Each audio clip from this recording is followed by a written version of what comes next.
let's talk about functions. I assume you already have some idea of what a function is, but what I'm going to do is discuss functions in the context of set theory.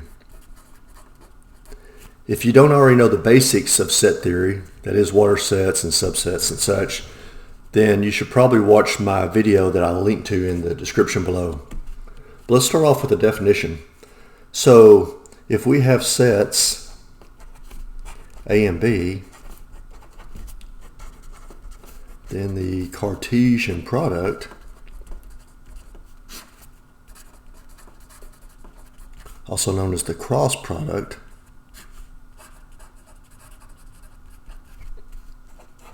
of A and B is the set of all ordered pairs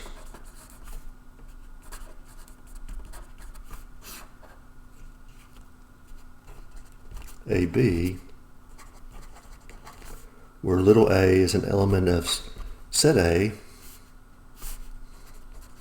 and little b is an element of set B. All right? That is, we're going to take every element of A and associate it with every element of B. And we write that like this, each of the associations. Okay? So we write the cross product this way. A cross B is equal to this set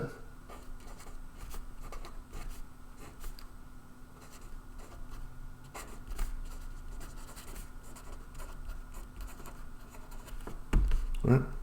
So let's look at an example.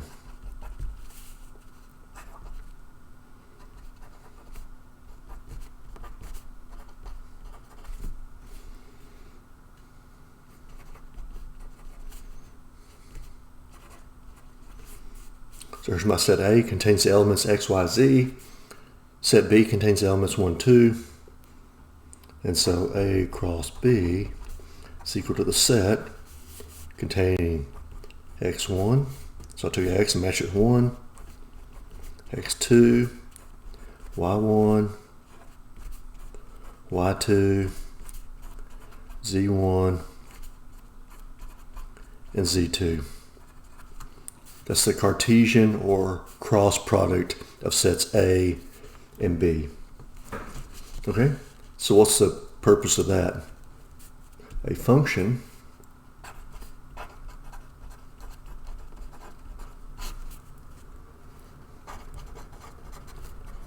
from set A to set B is a subset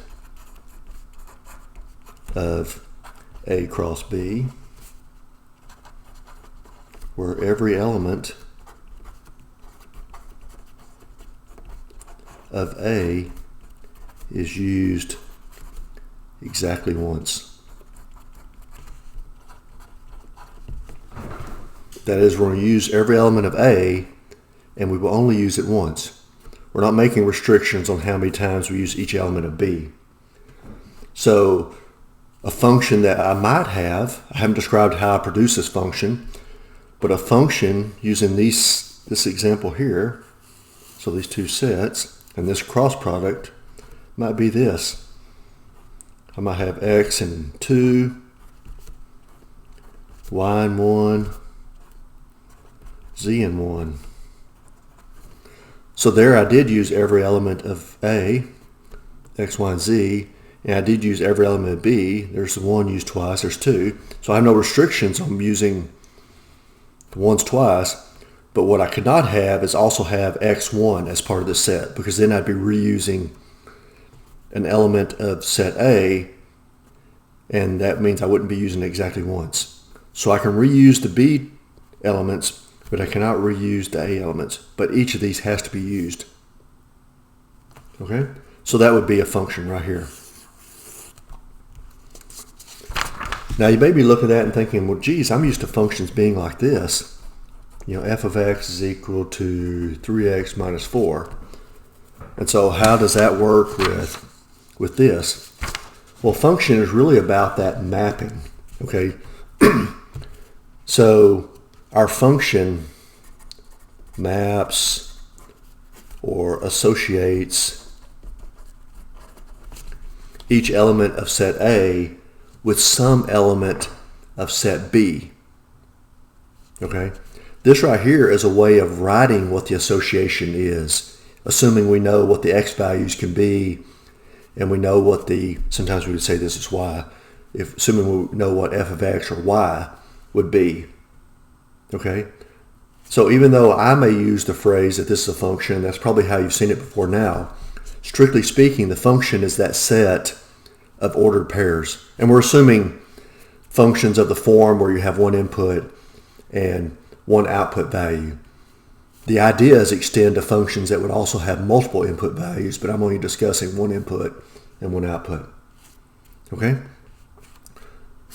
So even though it's common to call this a function, this is really a way of describing the relationship between the input values and the output values. Okay? Mapping or associating those together. And one reason we have this is because in many cases we have an infinite number of input values and an infinite number of possible output values, and I can't list all those explicitly. But in an example like this, where I have a small number of input values and a small number of output values, I could list all the associations that made up my particular function. Okay? So let's say we have these two sets. Here's set A, here's set B. What we're saying is, given an element A over here, an element B over here, my function says that you tell me what the A is, and I'll tell you what the corresponding B is. Okay? So B here is also equal to f of A. That's how we can think about it. So we write this.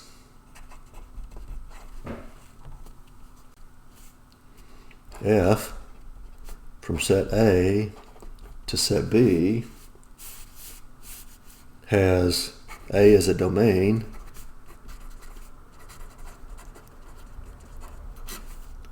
B is the codomain, right? If f of A is equal to B, like I've shown here, then B is the image of A under F, and A is the preimage of B under F, right? So what about all of the A's and all the B's? Some authors will also say that all of the A's together form the preimage and all the B's together form the image, whereas other authors may just talk about specific A and a specific B. Okay, so if we had a function, if we have this function, for example, and say x is equal to 2, then we could see that f of 2 is equal to 3 times 2 minus 4, which is 6 minus 4, which happens to also be 2. So my ordered pair is 2 and 2. So the left 2 here would be the preimage, and the right 2, my output value, would be the image. Now, the set of all actual output values, which some people would call the image, is the range. Okay? Now, I will tell you that some authors use the term slightly differently than I'm doing here. I'm old enough to remember that when I was first taught about functions, I was taught about a domain, and I was taught about the range, but I don't recall being taught about the codomain. And so I can't remember if what we now call the codomain I was told was the range, or if we were only talking about the range as I'm using it now. I don't know. But some authors will use the term range for what I call the codomain. So what's really the difference here? Well, in some cases they will be the same, but let's say we had this function. So let's say we're doing f goes from the set of all integers, and this is that funky z sometimes you'll see for that, to the set of all integers. And the function f of x is equal to x squared. So over here, we have what I was calling set A, this set of all integers. So we have things like -5 and 0 and 3 and 1 and -2 and so forth. And over here we have the set of integers. So we also have things like, -2 and 0 and 1 and +2 and say 4. Well, with this function, if I plug in 0, for example, that maps to 0. If I plug in 1, that maps to 1. If I plug in +2, that maps to 4. But if I plug in -2, that also maps to 4. But what about 2 here? Well, there's no way to produce 2, right? Not by squaring an integer. And I can't produce 3. And I can't produce 7. And so there's an infinite number of integers that I cannot produce, plus all the negative integers over here cannot be produced if I square any integer. So the codomain is all of the integers. So the codomain here, because I've written it this way, I could have a different function, but the codomain here would be, I'm going to say dot, dot, dot, -2, -1, 0, 1, 2, 3, 4, dot, dot, dot. It's all the integers, while the range is 0, 1, 4, 9, 16, dot, dot, dot. Right? 0 squared, 1 squared, 2 squared, 3 squared, 4 squared. I could have -1 squared, -2 squared, -3 squared, -4 squared. All those lead to these values. So in this case, the range is a proper subset of the codomain. If I had something like my earlier function, f of x equals 3x minus 4, and f was also z to z, well then I could produce all the integers. Everything's just shifted. Okay? Or at least I think that's what it's going to be. Let me see. Actually, it's not going to be all the values. Let's do this function. Let's do x minus 4. Okay, now we can see, because if I put in, for the input, if x equals 0, then f of x is equal to -4. And then put in 1, I get -3. 2, I get -2. 3, -1. And so forth. So I can produce every integer as an output value. So in that case, we could say the range is a subset of the codomain. But the codomain also be a subset of the range, so they're actually equal in that case. Right? So functions have 3 requirements.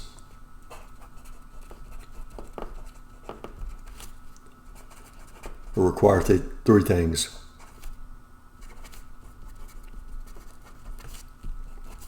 A domain.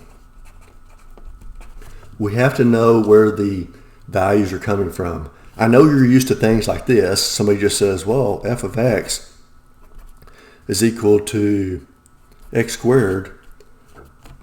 But if I don't tell you what the input values are and the output values are, you don't technically get the same set of ordered pairs. Because what if x is a real number? Well, then we can get other things, right? Than what we had before. 2, a codomain. And then finally, 3, set of ordered pairs representing each domain value and a corresponding codomain value. right? And of course, once again, domain values are used exactly once. So let's look at a couple of examples here. We just did this one.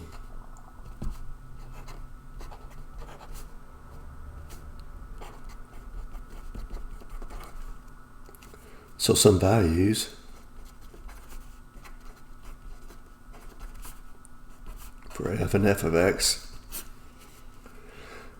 be minus 2, and plug that in. If I square it, I get positive 4, minus 1, positive 1, 0, 0, 1, 2, leads to 1 and 4. And these also lead to the ordered pairs then. Minus 2, 4, minus 1, 1, 0, 0, 1, 1, 2, 4, and infinite others. Okay? If we have this though, f is from the natural numbers to z, and f of x is equal to x squared. Now what are some values? This once again is a subset. Well, we can't use minus 2. That's not a possible input value. Natural numbers are from, depending on who you ask, are 0, 1, 2, 3, or so forth. Some people would start at 1, but either way, it's not going to include negative numbers. So 0 leads to 0 squared. 1 leads to 1 squared, which is 1. 2 squared is 4. 3 squared is 9, and so forth. So we would consider these different functions, even though the way we represent the relationship between input and output as being the same.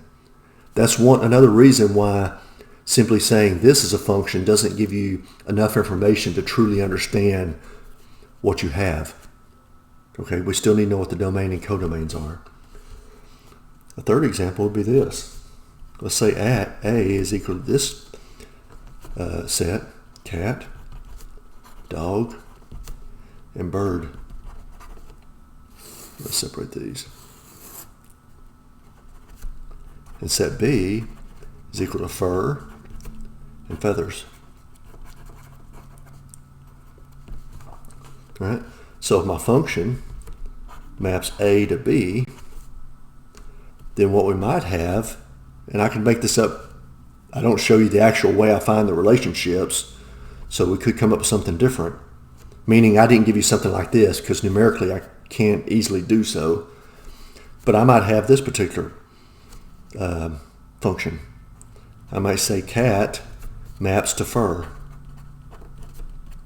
I might say dog maps to fur. And I might say bird maps to feathers. If the relationship here, A to B, is that for each of these animals, you talk about what its body covering is, well then this would be the function, right? Cats have fur, dogs have fur, birds have feathers. And another thing that shows you here is that functions don't have to have a numerical representation like we had right here. This is considered a function. I know that may be new to you, but this would be considered a function. Just like listing all the possible ordered pairs you get from the natural numbers to the integers when you square them would be considered a function. But this is a function too. So let's talk about some properties of functions. That is the ways we can differentiate between different types of functions. So let's do this one. First one here will be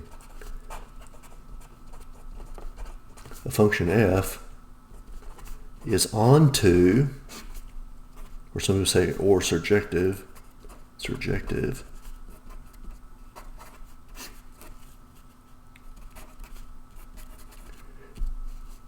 if the range and codomain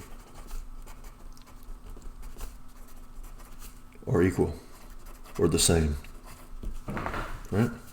So say over here we have set S, over here we have set T. So S contains A and B.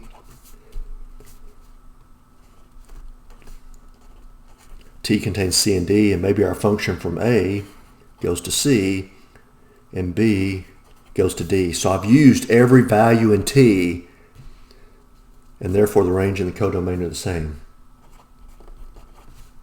So an example of that would be f from z to z, where f of x is equal to x minus 4, like what we saw earlier. Let's have v here and w.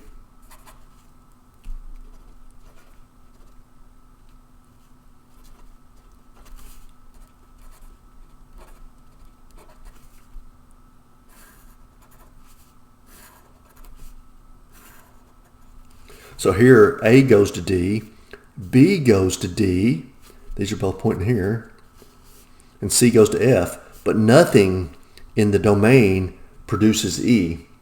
So this is not onto. And we saw that before with something like this. F going from Z to Z of f of x equals x squared. And so we know, for example, that f of 2 is equal to f of minus 2, which is equal to 4. So they both produce 4, but nothing can produce 2, because I can't square an integer and get 2. Right?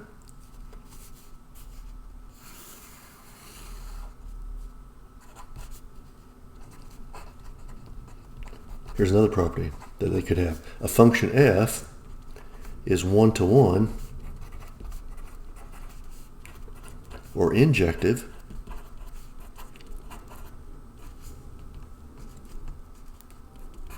if no element of the range can be produced by more than one element of the domain.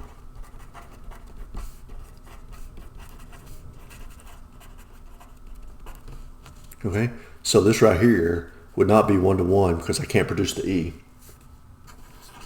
So here's S, here's T. So say A goes to C, B goes to D, and let's say there's an E here. So I said this was not one-to-one. I think I said because it didn't include E. This is not one-to-one because both A and B go to D. That's the actual problem here, not E. So A leads directly to C, B leads to D.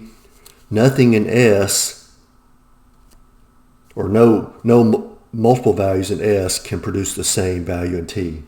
So this is one-to-one.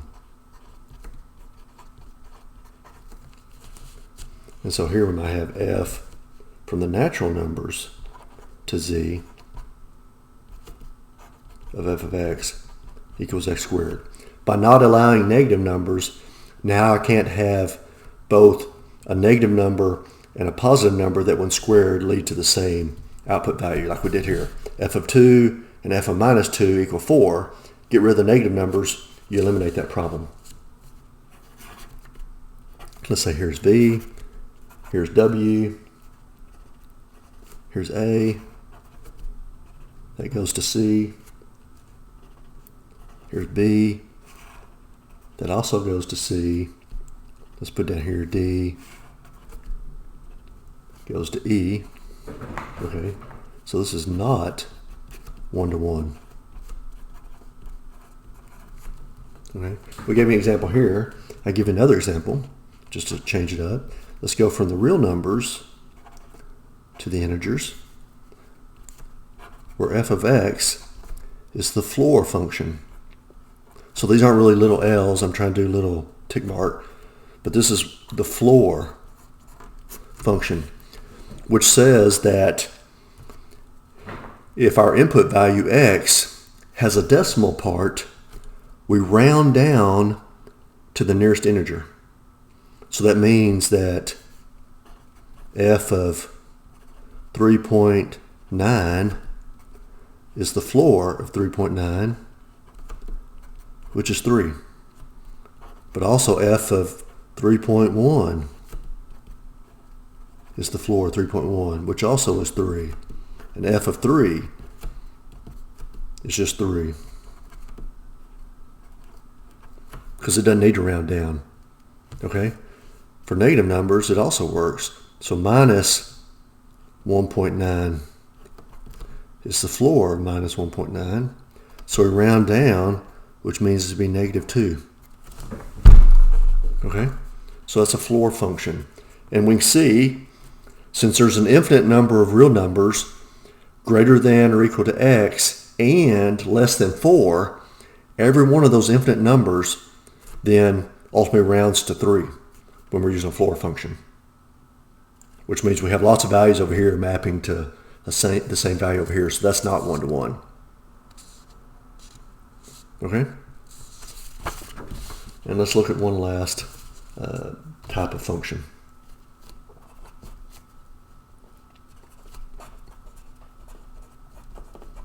The function is invertible.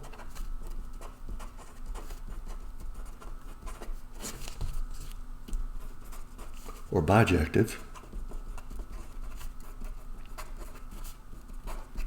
if it is both onto and one-to-one. Right.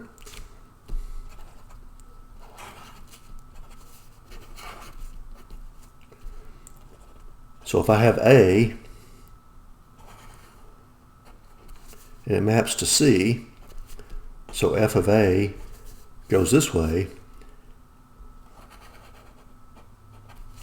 but there's an inverse function, f of minus 1 of C, that leads me back to A, then it's invertible. And we might have B here, same type of thing, leads to D. D leads back, so we'll say this is f of B, f of minus 1 of D. And so that would be something like this. F of, we could use real numbers here, actually. Real numbers to real numbers, where f of x is equal to x plus 2. So if I use something like this, if I do f of 3.5, that's 3.5 plus 2 equals 5.5. What about going the other way? F of minus 1 of 5.5 will be equal to 5.5 minus 2, which is 3.5. So here f of minus 1 of whatever you're putting in be x minus 2. Goes the other way. So given anything in S, I can produce some value in t. In fact, every value in t, because it's on 2. And for every value in t, I can then come back to some value in S. So that's why it has to be both onto and one-to-one. What if we had another value here? This wouldn't be onto then, but let's say we have an e that you cannot reach using my function. Well, then what happens when you try to take e and say, well, where'd you come from? Well, there's no way to come back to S and map it to anything.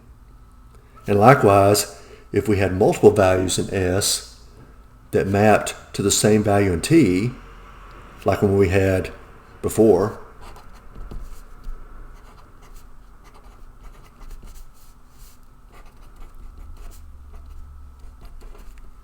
if I tell you that f of x equals 4 and say, okay, what value of x did you use to get there? Did I use minus 2 or 2? We can't say for sure if it could be any possible integer. So that's the reason why it has to be both onto and one-to-one. So we can go one way with certainty, come back another way with certainty, and that makes it an invertible function because we can then find an inverse relationship between the values. So there's how functions can be described in terms of set theory, or at least part of the way. There's lots of things you could discuss as well, but these are the basics.